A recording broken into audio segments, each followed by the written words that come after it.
Eh bien bonjour à tous les auditeurs, à toutes les auditrices de vipradioonline.fr. Ici Jérôme en podcast depuis le 74e Festival de Cannes. Nous sommes le mardi 6 juillet et vient d'avoir lieu la cérémonie d'ouverture. Donc à travers nos supports numériques RVPB Reportage VIP Presse Adam Brandt, vous pourrez suivre l'actualité du Festival de Cannes cette année sur nos réseaux, réseaux sociaux, site internet vipradioonline.fr et en direct vous pourrez suivre nos infos quotidiennes sur notre réseau Twitter Asso RVPB. Voilà, donc aujourd'hui, que s'est-il passé pour ce premier jour? Eh bien déjà, le jury du 74e Festival de Cannes a été présenté au grand public et à la presse dans le Grand Théâtre Lumière. Autour du président Spike Lee, 5 femmes, 3 hommes venus de 5 continents et issus de 7 nationalités ont le privilège de découvrir les 24 films de la compétition internationale 2021. Le monde ou presque, à l'image de la sélection officielle, est donc au rendez-vous de ces avant-premières tant attendues.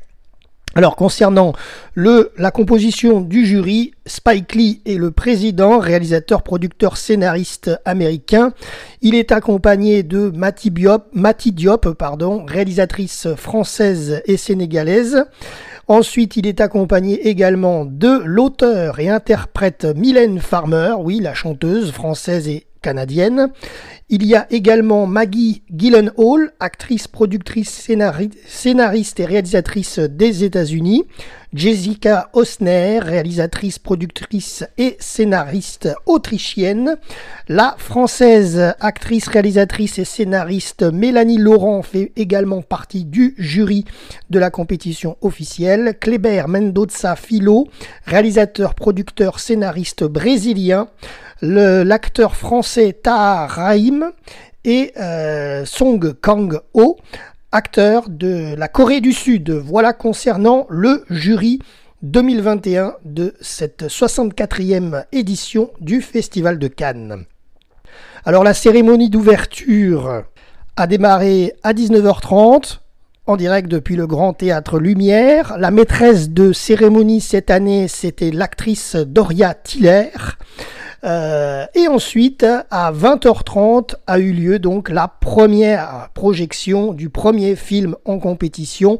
C'est le film d'ouverture Annette de Léos Carax.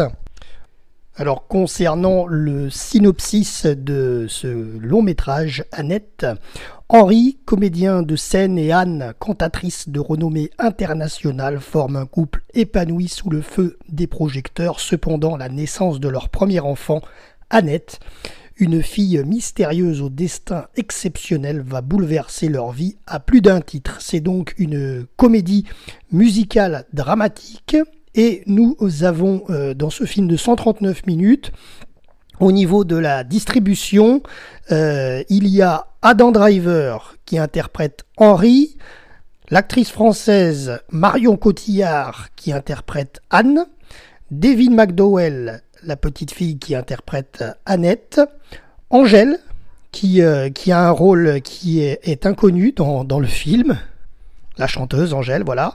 Et ensuite, Rebecca Deason-Smith qui joue Jane Smith. Voilà concernant le synopsis de ce film.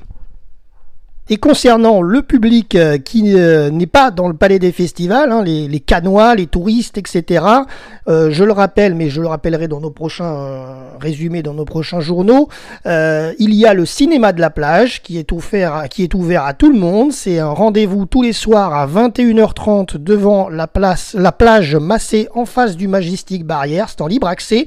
Alors bien sûr sous réserve d'entrée, puisque c'est des places assises dans les transats. Et bien sûr dans le respect des gestes sanitaires, donc allez-y à l'avance pour pouvoir avoir votre place, voilà. Mais donc ce soir, il y a une première projection, en ce mardi, c'est le film In the Mood for Love de Wong Kar-wai, je vais y arriver, c'est le premier jour, qui était donc réalisé en 2000, donc par le réalisateur de Hong Kong, le réalisateur chinois. Voilà, c'est un film de 1h38. Voilà concernant cette première journée et notre premier journal Un jour à Cannes, RVPB.